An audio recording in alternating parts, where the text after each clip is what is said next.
বিএনপির স্থায়ী কমিটির সদস্য মির্জা আব্বাসের সুস্থতা কামনায় দোয়া চেয়েছেন বিএনপির ভাইস চেয়ারম্যান বরকতুল্লাহ বুলু। ঢাকাস্থ নোয়াখালী জেলা জাতীয়তাবাদী পেশাজীবী ফোরামের ইফতার ও দোয়া মাহফিলে তিনি বলেন, প্রায় 50 বছর ধরে একসাথে রাজনীতির পথ চলায় মির্জা আব্বাস ছিলেন অন্যায়ের বিরুদ্ধে প্রতিবাদী এক নেতা।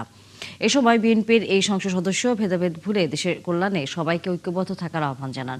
অনুষ্ঠানে বিএনপির মনোনীত সংসদ সদস্য ও বাংলাদেশ সুপ্রিম কোর্ট বার কাউন্সিলের সভাপতি ব্যারিস্টার মাহবুব উদ্দিন খোকন নোয়াখালীর উন্নয়নে নানা দিক তুলে অবিলম্বে এই জেলাকে বিভাগ করার দাবি জানান।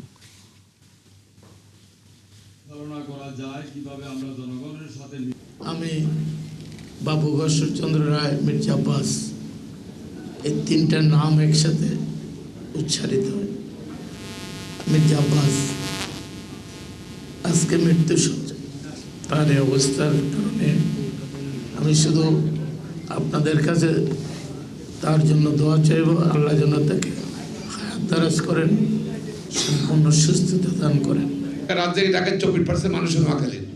রাজধানী ঢাকায় সম্পত্তির প্রায় 40% মালিক নোয়াখালীর।